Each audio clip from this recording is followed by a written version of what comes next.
pupuk kimia ataupun pupuk apa, baik itu cair. Nah itu pun hari ini pakai drone kan.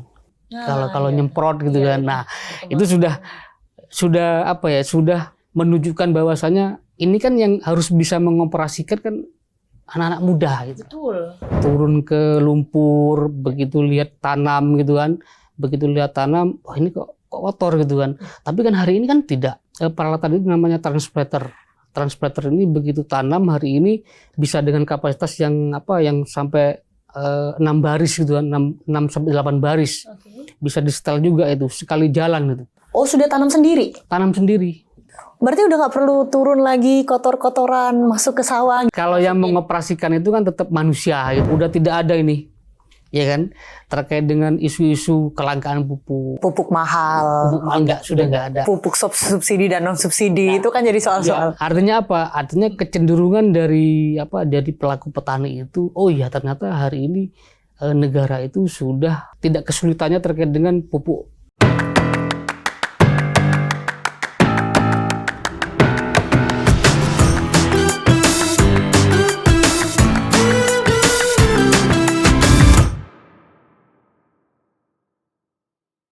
Pagi-pagi pergi bertani, menebar pupuk agar tanahnya subur.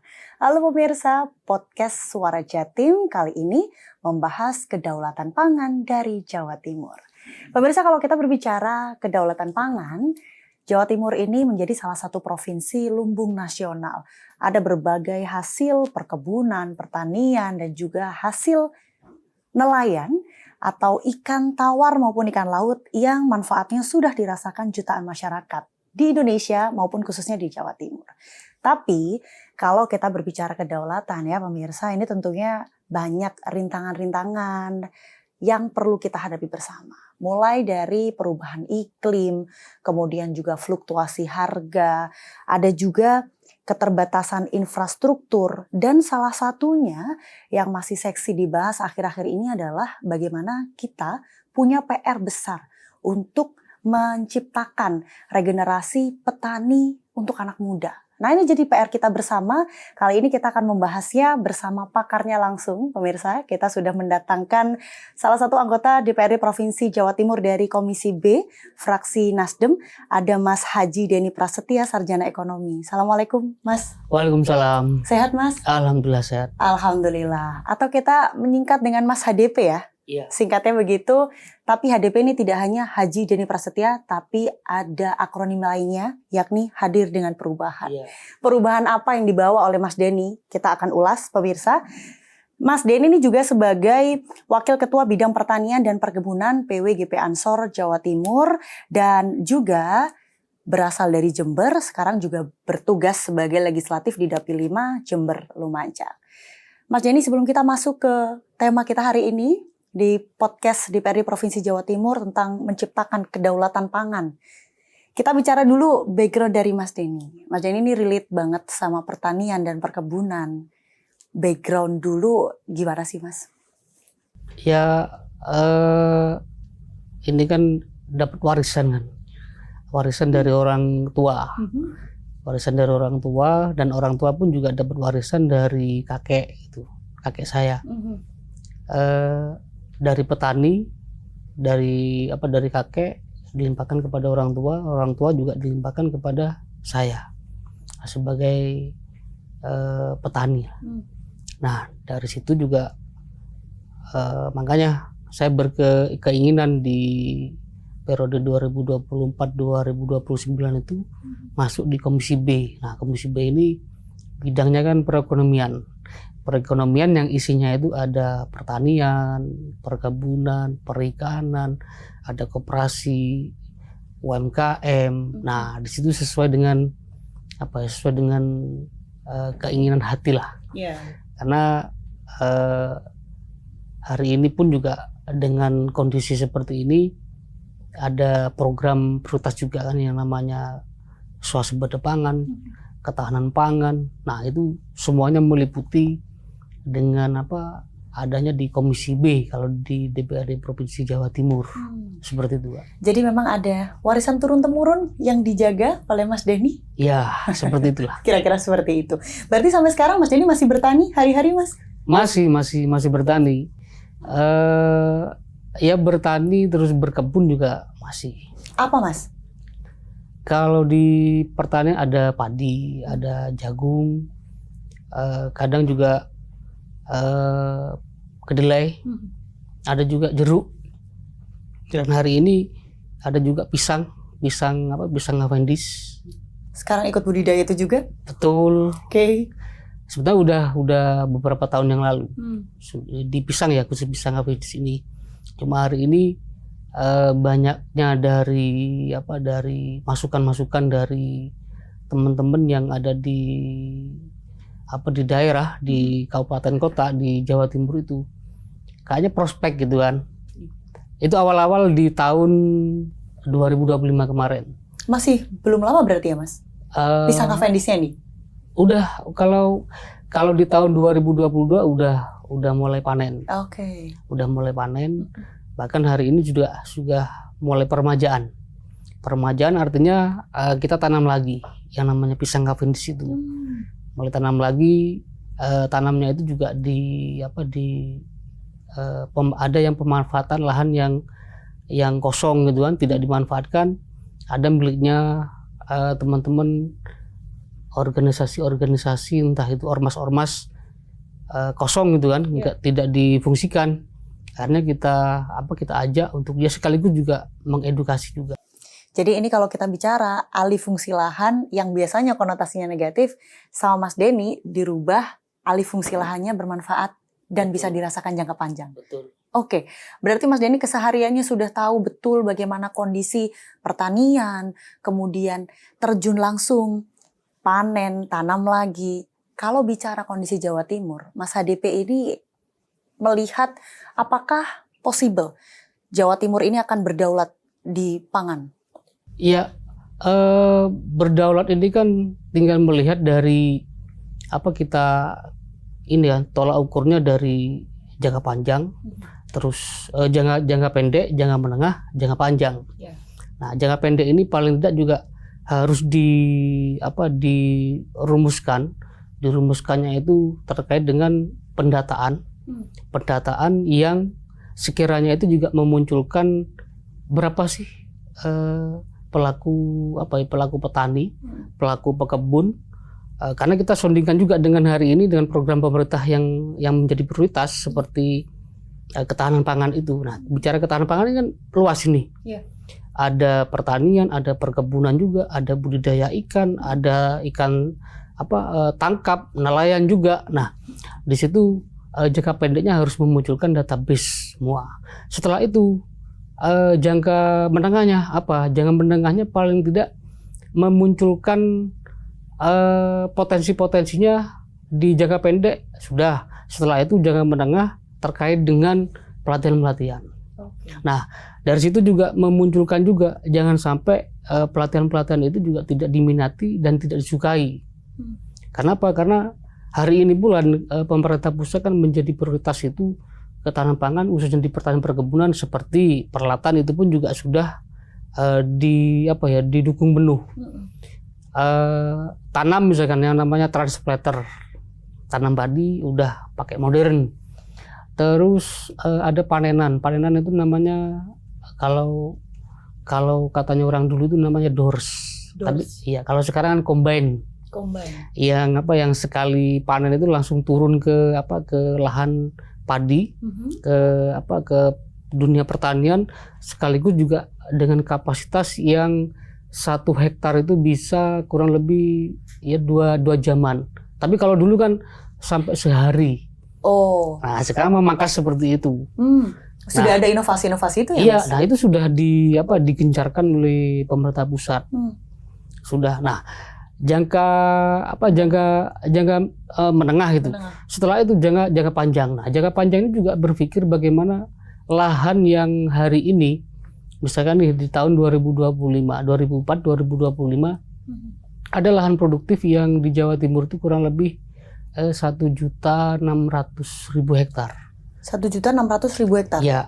Nah, paling tidak bagaimana untuk di tahun-tahun yang akan datang yang capaiannya itu kurang lebih 2045 yang katanya itu nanti Indonesia Emas gitu kan 2045. Jangan sampai lahan tersebut juga berkurangnya. Oke, kalau berkurang kemungkinan iya berkurang karena dengan pertumbuhan penduduk itu pun juga nanti akan bertambah. Akan berdampak juga ke Akan pengurangan berdampak lahan. dengan adanya alih fungsi misalnya. Tetapi paling tidak alih fungsi itu juga bagaimana untuk berinovasi terkait dengan hasil nilai produksi. Kan itu. Yang hari ini sudah misalkan per hektar itu kurang lebih di 8 ton misalkan 8 ton sampai 9 ton rata-rata. Padi misalkan. Nah, bagaimana itu juga akan menjadi ketetapan di tahun-tahun berikutnya. Atau ada inovasi, ada kreativitas tersendiri hasil penemuan misalkan dari benih unggul misalkan baik itu padi ataupun jagung ataupun macam-macamnya yang itu pun juga bisa menunjukkan kapasitas dari nilai produksinya itu juga per hektarnya bisa bertambah. Nah, itu apakah terjadi? Ada. Oke. Sebelum kita lanjutkan ke inovasi itu dulu, Mas, kita ke jangka pendek dulu. Mas ADP tadi mention bahwa untuk jangka pendek harusnya kalau kita mau menciptakan kedaulatan pangan, swasembada pangan, ini harus memperbaiki dari pendataan, database itu sendiri. Betul. Kondisi saat ini seperti apa, Mas? Masih banyak yang tidak terdata atau justru data menunjukkan angkanya sangat kecil untuk anak muda? Ya, karena petani hari ini dengan kalau kita amati sampai di bawah di pemerintahan paling di akar atau di pelosok lah.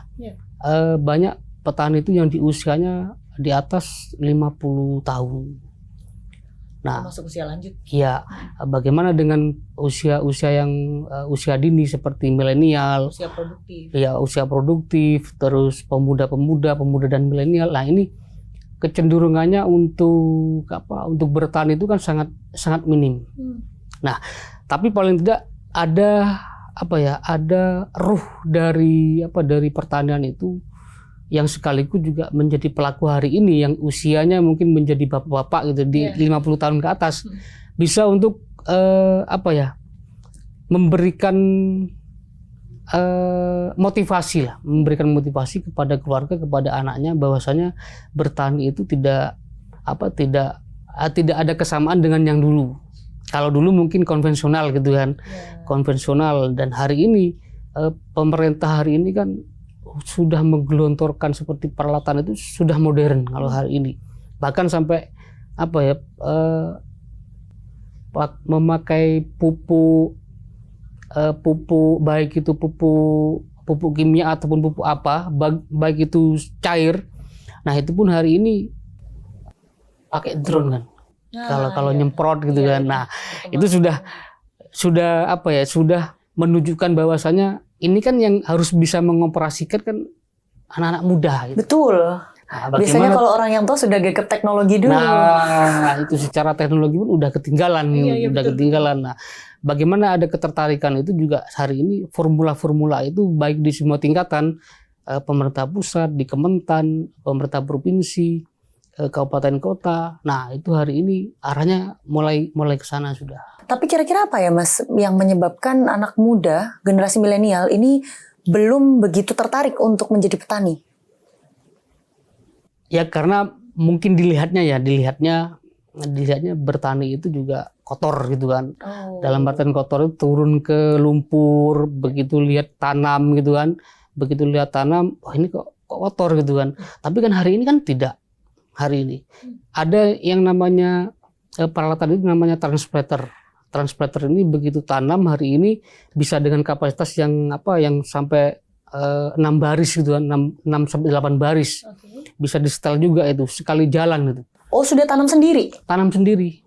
Berarti udah nggak perlu turun lagi kotor-kotoran masuk ke sawah gitu? Tetap kalau yang mengoperasikan itu kan tetap manusia gitu kan, tetap manusia. Kita tahu bahwasanya dengan hari ini pula tenaga kerja itu kan juga sulit.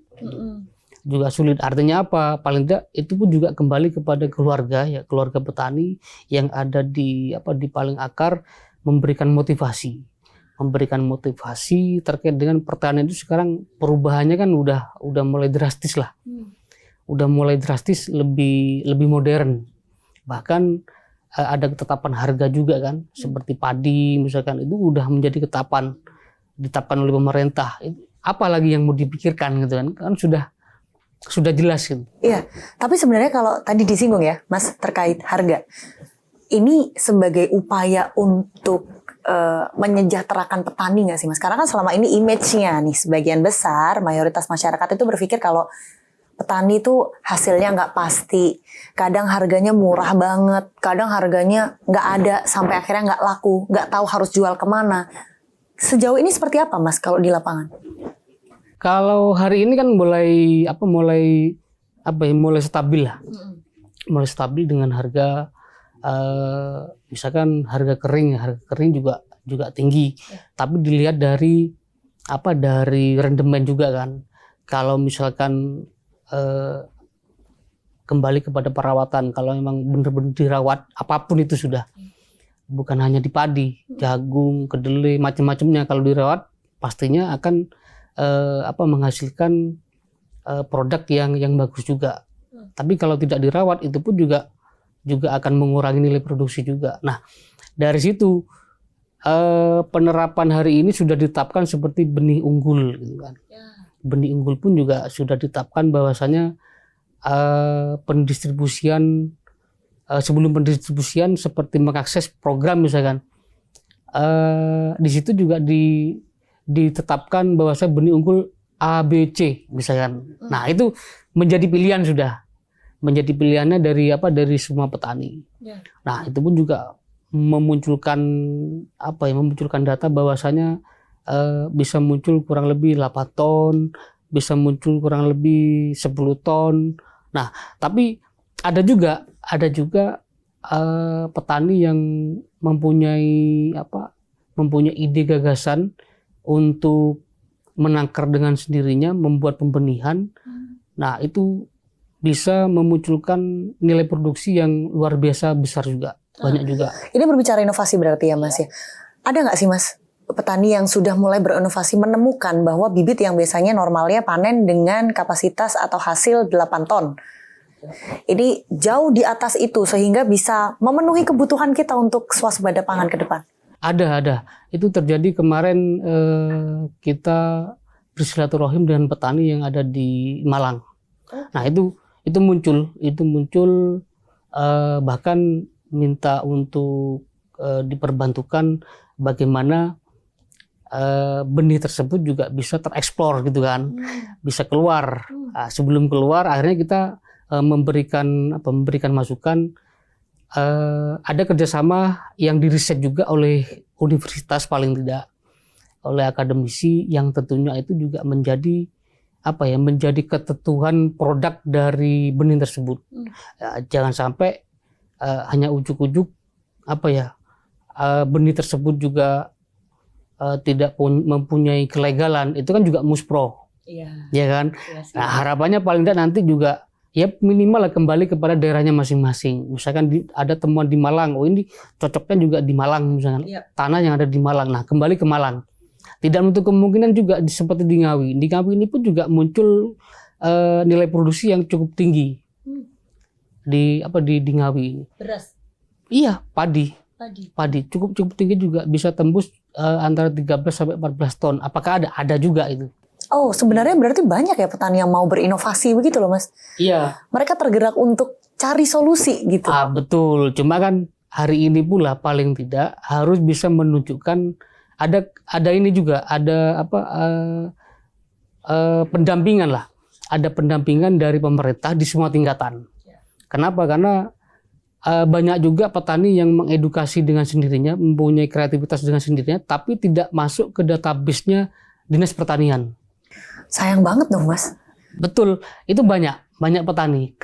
Terus ini kan program dari pemerintah pusat seperti Pak Prabowo itu juga sudah menyampaikan di akhir tahun terkait dengan ketahanan pangan. Nah, pada waktu itu data itu kan juga memunculkan, khususnya di Jawa Timur ya. Di Jawa Timur itu kurang lebih 1.200.000. Setelah itu begitu program pemerintah itu juga dari pusat itu menggelontor terkait dengan 4 hal, terkait dengan benih unggul, terus setelah itu peralatan yang modern, setelah itu infrastruktur yang mengarah kepada dunia pertanian, setelah itu harga ketetapan sudah ditetapkan oleh pemerintah. Nah, barulah banyak juga sekaligus kita menginformasikan lewat Komisi B, lewat ormas-ormas yang ada di daerah-daerah, bahwasanya pentingnya hari ini petani itu pun juga tidak bisa mengakses kalau tidak masuk ke database-nya Dinas Pertanian. Nah, sebelum masuk ke database-nya Dinas Pertanian, paling tidak masuk di datanya kelompok tani. Karena yang bisa mengakses itu datanya lewat kelompok tani. Apapun itu, baik peralatan, alsintan, terus benih, infrastruktur, bahkan sampai nanti ke harganya juga. Sebenarnya kalau kita lihat upaya pemerintah sudah ada ya Mas ya? Sudah. Hanya saja berarti harus seperti apa Mas Denny melihat sebagai DPRD kondisi di masyarakat ini yang mereka belum terdaftar, apa yang menyebabkan mereka akhirnya belum masuk ke database Mas? Ya mungkin ini ya, kalau hasil dari kita turun ke bawah pada waktu kita reses, keluh kesahnya kan macam-macam. Utamanya pupuk kan. Nah, ini jadi soal banget ini Mas. Pada waktu di tahun 2022, 2023, bahkan sampai 2024. Nah, itu problemnya memang pupuk. Nah, dari situ ini kan sudah di tahun 2025, mulai dari awal tahun sampai sekarang kan udah tidak ada ini, ya kan, terkait dengan isu-isu kelangkaan pupuk. Pupuk mahal Sudah nggak ada. Pupuk subsidi dan non subsidi, itu kan jadi soal-soal. Iya, artinya apa? Artinya kecenderungan dari pelaku petani itu, oh iya ternyata hari ini negara itu sudah menjadi tidak kesulitannya terkait dengan pupuk subsidi ataupun macam-macamnya. Nah, cuma memang hari ini bagaimana kita memformulakan pemerintah itu di semua tingkatan, baik itu di pusat, provinsi, kabupaten dan kota, regenerasi terkait dengan petani mudanya ini. Kita tahu bahwa di bawah itu sudah sangat minim terkait dengan petani-petani yang muda-muda ini, sangat minim sekali. Nah, sasarannya banyak universitas-universitas di semua daerah seperti di Malang, Surabaya, Jember, Bojonegoro, Madura. Nah, itu harapannya paling tidak pemerintah di semua tingkatan, baik itu provinsi ataupun kabupaten kota, ada kerjasama dengan pihak-pihak kampus. Kenapa harus dengan kampus menurut Mas HDP? Karena potensi dari adik-adik mahasiswa, terlepas itu misalkan ya ambil jurusan pertanian misalkan, di luar pertanian pun juga mereka itu banyak keluarganya yang dari dunia dari petani. Bukan hanya mereka ambil jurusan di pertanian misalkan. Di luar itu pun juga banyak. Nah, apalagi hari ini mungkin begitu adanya KKN ya, kuliah kerja nyata di lapangan. Nah, itu juga bisa terflorkan, bisa terbawa bahwasanya isu-isu hari ini terkait dengan ketahanan pangan. Toh itu kerja nyata yang sudah secara langsung mendampingi kepada petani-petani yang ada di pelosok-pelosok. Nah, itu saya kira ada kecenderungan nanti ya, namanya juga kita berikhtiar untuk memformulakan bagaimana mahasiswa-mahasiswa itu pun juga nanti akan kembali lagi kan kepada masyarakat setelah lulus kan gitu. Paling tidak, oh iya ternyata pentingnya terkait dengan dunia pertanian, perkebunan, ketahanan pangan, capaian swasembada pangan di tahun 2027, Indonesia emas itu akan tercapai pada waktu di tahun 2045. Tapi kalau tidak digagas dimulai dari sekarang, saya kira itu pun juga ya tinggal 2045-nya. Regenerasi dari petani itu pun juga tidak ada. Jangan sampai itu cuma jadi mimpi gitu ya Mas. Harus mulai dilakukan dari sekarang. Ya. Tapi kalau sejauh ini berarti Mas Denny ini sudah nyemplung ya istilahnya ke legislatif, mengetahui kondisi di lapangan. Nah, dari segi DPRD sendiri Mas, ketika harus membuat kebijakan, peraturan untuk pertanian, apa saja Mas yang sudah dilakukan oleh DPRD program-program untuk mendukung kedaulatan pangan? Memang di tahun 2025, tepatnya di anggaran perubahan ya. Anggaran perubahan di tahun 2025 ini karena kalau anggaran 2020 APBD murni itu pun udah lewat kan. Ya. Yang hanya bisa terakses, terakomodir itu di anggaran perubahan 2025. Nah, lagi-lagi memang tidak bisa memunculkan angka yang luar biasa besar ya di perubahan ini. Kenapa? Karena waktunya kan pendek di perubahan. Terus kita berpikir juga perlu juga adanya sinergi dengan pemerintah pusat. Terkait dengan apa? Terkait dengan pemetaan penyaluran peralatan yang ada di Jawa Timur, misalkan di 38 kabupaten kota.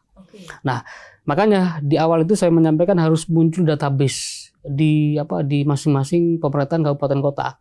Contoh misalkan nih, peralatan yang sudah digelontorkan oleh pemerintah pusat di 38 kabupaten kota di Jawa Timur itu mana saja nih?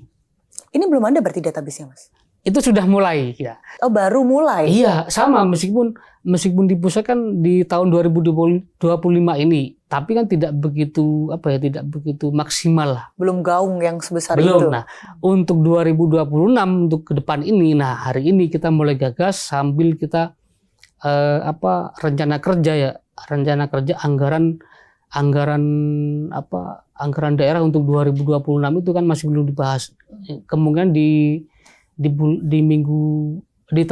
bulan depan ini, di pertengahan bulan kita mulai pembahasan. Nah, harapannya kita nanti itu kan untuk anggaran 2026. Ya. Nah, spesifikasi mengarah kepada khususnya yang keterkaitan dan ketahanan pangan. Nah, itu nanti kita bersinergi dengan OPD dengan kepala dinas, misalkan pertanian, perkebunan, kesemuanya, koperasi, UMKM, terus peternakan, perikanan, karena ini kan nanti eman juga dengan program prioritasnya Pak Presiden itu terkait dengan koperasi merah putih misalkan. Koperasi merah putih ini kan hadirnya koperasi, satu desa satu koperasi. Betul. Nah, tujuannya apa? Paling tidak ada meningkatkan ekonomi, kesejahteraan masyarakat, mengurangi pengangguran, mengurangi kemiskinan, ada perputaran ekonomi. Bicara perputaran ekonomi itu pun juga mengarahnya kan ke semua sektor. Ya. Pertanian, perkebunan, perikanan, peternakan, UMKM. Ada multiplier effect di sana. Ya, tidak mungkin juga yang menjadi pengurus koperasi merah putih itu juga dari luar desa. Pasti dari desa tersebut. Betul. Satu desa, satu koperasi, tujuannya paling tidak ada perputaran ekonomi yang dasar lah nanti pada waktu adanya koperasi merah putih ini. Nah, terkait itu juga ada keterkaitan juga dengan makan bergizi gratis. Program mulianya, iya. Karena kita melihat potensi desa kelurahan yang ada di akar itu kan macam-macam hari ini. Baru kali ini kan bisa muncul macam-macamnya karena lebih intens dan lebih serius pemerintah hari ini daripada yang bukan, kalau kemarin tidak serius tidak, tapi kan programnya kan terimbangi dengan program ketahanan pangan ini. Kalau bicara ketahanan pangan, apalagi dikaitkan dengan makan bergizi gratis, ada sayuran, ada daging, ada petelur, ada padi, ada beras, ada lauk pauk yang lainnya. Ya. Nah, itu tersentral kepada pemerintahan paling di akar. Sebenarnya ini akan jadi sistem gitu ya, Mas. Kalau misalkan kedaulatan pangannya jadi, program MBK bisa berjalan dengan baik sesuai harapan kita dengan hasil dari masing-masing daerah. Iya, malahan kalau saya secara pribadi kan program mulianya Pak Presiden ini, Pak Prabowo ini kan harus direspon dengan serius. Baik itu yang menjadi pengurus koperasi merah putih itu pun harus sesuai dengan basicnya. Ya. Dan paham betul terkait dengan koperasi. Betul. Bahkan paham betul juga terkait dengan apa yang ada di daerah atau di desa dan kelurahan mereka itu. Nah, tapi kalau tidak bisa menunjukkan eksistensinya, pengurus koperasi merah putih itu tidak dengan seriusnya, lebih baik mana yang serius, barulah itu yang menjadi menjadi tumpuan yang utama. Kalau tidak merasa serius, Nah itu saya kira tidak perlu juga adanya Koperasi Merah Putih, akan menjadi beban juga nantinya. Jadi memang harus orang benar-benar yang into gitulah ya Mas, dan Iya. paham kepada tugasnya. Mas, tapi kalau kita berbicara ketahanan pangan, kedaulatan pangan di Jawa Timur ini tadi tidak hanya soal, disinggung sama Mas Denny, tidak hanya soal pertanian, perkebunan, tapi juga perikanan. Di Jawa Timur sendiri seperti apa kondisinya Mas? Baik ikan budidaya atau ikan tangkap? Ya, pas hari ini juga Komisi B itu merumuskan terkait dengan rancangan peraturan daerah. Apa itu rancangan peraturan daerahnya? Itu terkait dengan pelindungan dan pemberdayaan budidaya ikan dan petani garam di Jawa Timur. Nah itu kita mulai membahas terkait dengan rancangan peraturan daerah. Nah isinya apa? Isinya di situ juga bagaimana pembudidaya ikan itu juga nantinya akan mendapatkan seperti kayak pelatihan, terus program juga. Setelah itu juga pasar dari hasil budidaya ikannya itu juga bisa ada harga dengan ketetapan juga. Harapannya kan seperti itu. Yeah. Nah, apalagi kalau sudah seperti dari KKP, dari kementerian itu juga nantinya ada linearitas bahwasanya harus begini gitu kan, misalkan dari pusat. Nah, kita kan tinggal mengikuti saja mana yang ada di Jawa Timur ini yang sudah pas, oke kita lanjutkan. Mana yang kurang perlu kita tambahi. Tapi perlu juga kita ketahui bahwasanya hari ini juga yang namanya pembudidaya ikan itu dari permodalan itu 80% itu dari pakan, 85% dari pakan dan dari bibit ikannya. Butuh modal yang besar maksudnya Mas? Butuh modal yang besar. Oh, 80% angkanya? Iya. 85% anggaran untuk pakan dan bibit. Nah, itu artinya apa? Artinya perlu juga ada rumusan-rumusan yang sekiranya itu juga nanti ada keberpihakan kepada pembudidaya ikan ini. Karena kalau kita tahu bahwasannya hari ini pula terkait dengan database dari pembudidaya ikan itu sangat minim. Yeah. Belum tentu juga mereka itu tidak berjalan ataupun sudah berjalan mungkin 1 tahun 2 tahun, tapi udah bertahun-tahun. Nah, tapi ada temuan juga kemarin bersama juga dengan petani pembudidaya ikan yang ada di Lumajang dan di Jember, bahwasanya kenapa kok sampean tidak memasukkan nama pokdakannya itu di dinas gitu kan. Alasannya mereka? Nah, alasannya itu sama tiap tahun juga ya begini-begini saja gitu kan. Oh. Artinya begini-begini bagaimana? Ya tidak ada supporting dari pemerintah di semua tingkatan, terus tidak terfikir bahwasanya kesejahteraan dari pembudidaya ikan itu seperti apa. Kita tahu bahwasanya hari ini harga ikan itu pun juga di budidaya bukan di pasar. Di budidaya itu sangat minim sekali harganya. Kecil maksudnya Mas? Ya biasanya kan contoh misalkan kayak lele misalkan. Lele itu per kilonya hidup kurang lebih 21.000. Itu di pembudidaya. Per 1 kilo. Di pasar bisa kurang lebih 23 sampai 25.000 per kilo. Nah, hari ini kan tidak pernah terjadi di angka kurang lebih 16.000-an. Yeah. Hari ini per kilo. Itu di budidaya. Nah, kalau di pasar kemungkinan hari ini bisa 19 sampai 20.000. Artinya apa? Artinya jaminan dari harga pembudidaya itu juga tidak ada kan. Karena kan belum diatur ini. Belum dirumuskan. Bahkan bagaimana pemerintah provinsi misalkan mau menyikapi ini kalau terkait dengan undang-undangnya, terkait dengan peraturannya itu pun juga tidak ada. Nah, sekaligus hari ini kita gagas bahwasanya rancangan peraturan daerah terkait dengan pelindungan budidaya dan pemberdayaan serta petani garam itu kita bikin, kita buat. Hari ini kita berproses. Sudah berjalan. Sudah berjalan, naskah akademiknya udah mulai berjalan. Goals-nya berarti nanti akan melindungi para pembudidaya ikan.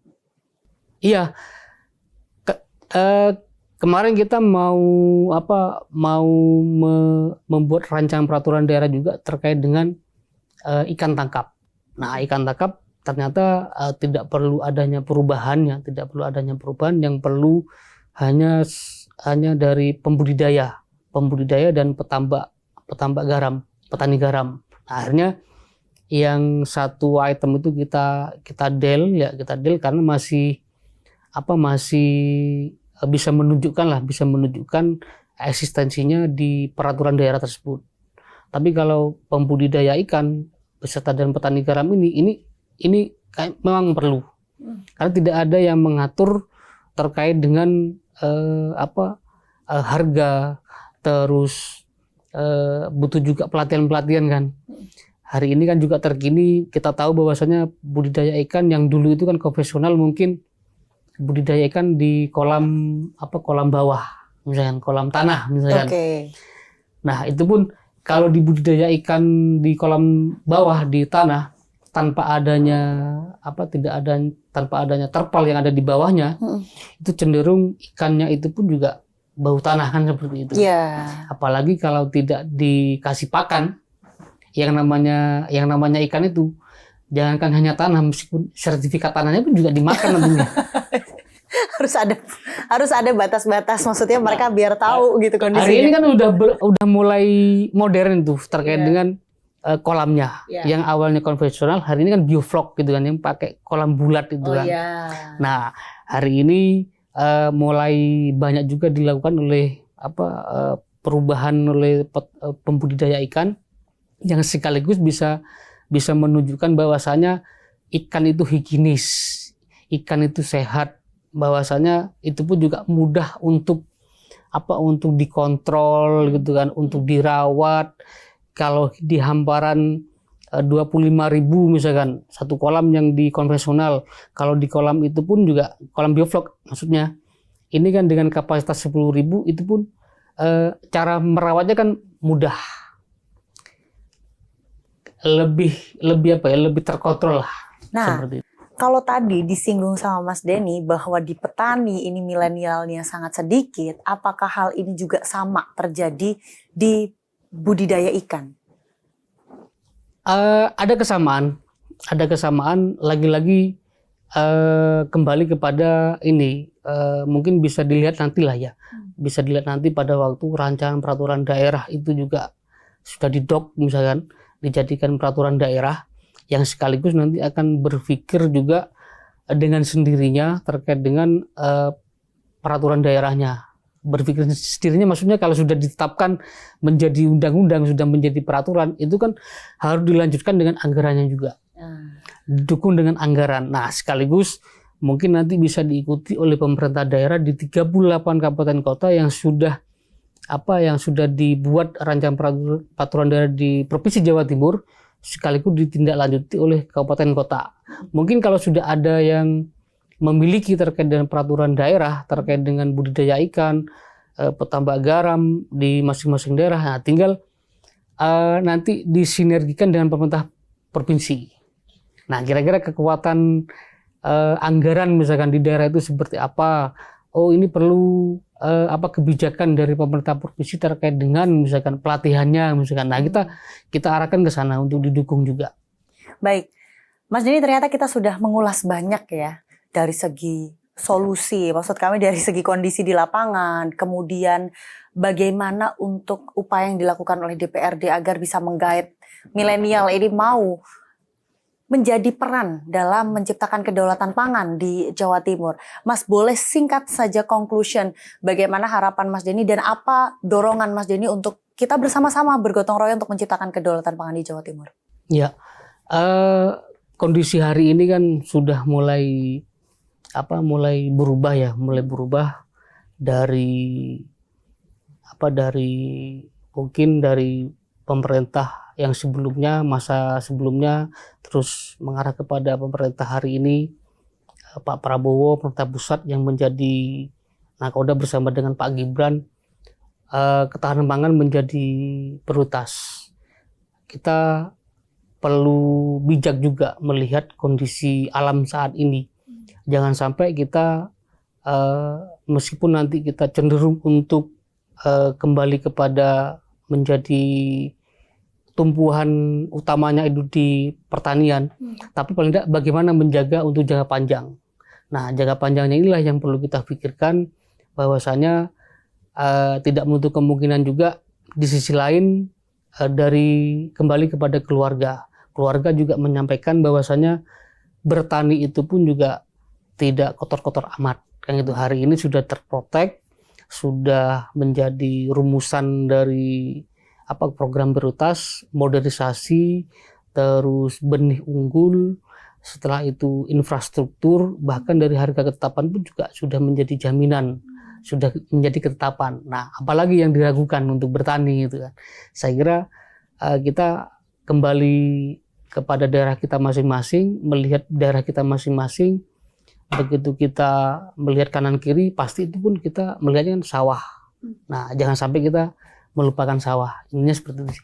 Terima kasih banyak Mas Denny, perspektifnya, penjelasan komprehensif terkait bagaimana kita bersama-sama mewujudkan kedaulatan pangan khususnya dari Jawa Timur. Harapan kita pemirsa semua yang menyaksikan podcast Suara Jatim kali ini kita bisa bersama-sama bergotong royong, bersinergi, dimulai dari lingkungan terkecil kita sama-sama menjaga, dan petani itu nggak harus kotor. Karena sekarang sudah ada banyak sekali perkembangan teknologi yang dihadirkan oleh pemerintah dan juga dilindungi dari peraturan yang diciptakan oleh DPRD, khususnya dari DPRD Provinsi Jawa Timur. Terima kasih banyak Mas Denny. Semoga sehat selalu. Kita tunggu peraturan-peraturannya untuk memajukan pangan di Jawa Timur. Iya, tentunya kan hadir dengan perubahan nanti. Hadir dengan perubahan. Demikian podcast Suara Jatim kali ini pemirsa, saya Belinda Firda mewakili seluruh kru. Sampai jumpa di podcast selanjutnya. Wassalamualaikum warahmatullahi wabarakatuh.